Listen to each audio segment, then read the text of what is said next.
السلام عليكم. يعني مش عارف هالقيادة الفلسطينية لوين بدنا نصل. يعني بتلاقي في قيادات ودولة وسلطة على أرضهم كامل السيادة، وما بصيرش عندهم زينا. إحنا ملهينا في انتخابات، بنقيم هذا وبنحط هذا، بنرفع هذا فوق وبنخرط هذا تحت. بتسوونا في قصص ما أنزل الله بها من سلطان. أنا بقول لك الناس كلها عارفة ومش عارفة، عارفة وخايفة تحكي. يا عمي شو اللي قاعد بصير؟ مليين الشعب الفلسطيني كله في انتخابات وفي في كذب وفي دجل، وكأنه صارت انتخابات أو ما صارتش انتخابات. لوين بدنا نصل؟ إذا صارت انتخابات بده يتحرر الوطن، وإذا ما صارتش انتخابات بدوش يتحرر الوطن. ما انتوا قاعدين بتعينوا وبتحطوا وبتقيموا اللي بدكم إياه. واحد من قاعد قفة بده له طب له صاير لدار القفة، والله ما بتدري شو هالقصة. واحد في تحت في آخر الأرض من تحت جبتوه حطيتوه فوق اللي أنتم منصبينه وصاير كمان فحجة بصير محل الرئيس. يا جماعة شو اللي قاعد بصير؟ ملهينا في إشي يقسم بالله ما بتعرف. طب المذابح والتهجير والطخ والشوارع اللي احنا ما فيش سيطرة عليها، لا احنا ممتلكين أرض ولا احنا ممتلكين دور ولا احنا ممتلكين مزارع.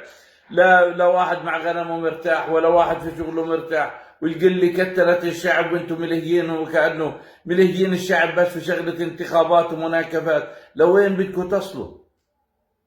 لوين بدها تصل القيادات اللي موجودة؟ لوين بدها تصل؟ يا عمي شو هالسخطة هاي؟ يعني نفسي القيادات الفلسطينية يطلعوا يقولوا لنا ما انتم في ايديكم كل شيء. اطلعوا قولوا بصيرش اللي قاعد بصير في المخيمات الفلسطينية ولا في القرى الفلسطينية ولا المدن الفلسطينية. بس انتخابات بتقيم واحد وبتحط واحد، بس انتخابات هذا بنجح بتسقطه وهذا بنجحش بترفعه بتوصلوا السماء. شو اللي قاعد بصير؟ بكفينا ذل وهوان.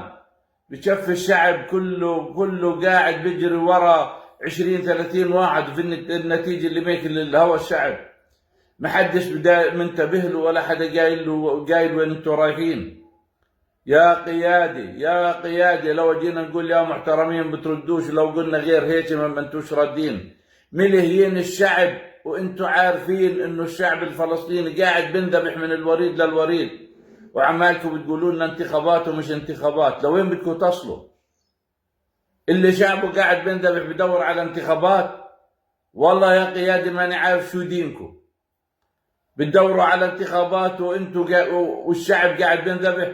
قصرة وصرة وأبصريش ونابلس وجنين وفلسطين والخليل وكلها قاعدة بتنذبح، كلها قاعدة بتتهجر شئتوا أم أبيتوا. ولا ملهيين الشعب كمنه كله يضيع. بتشفي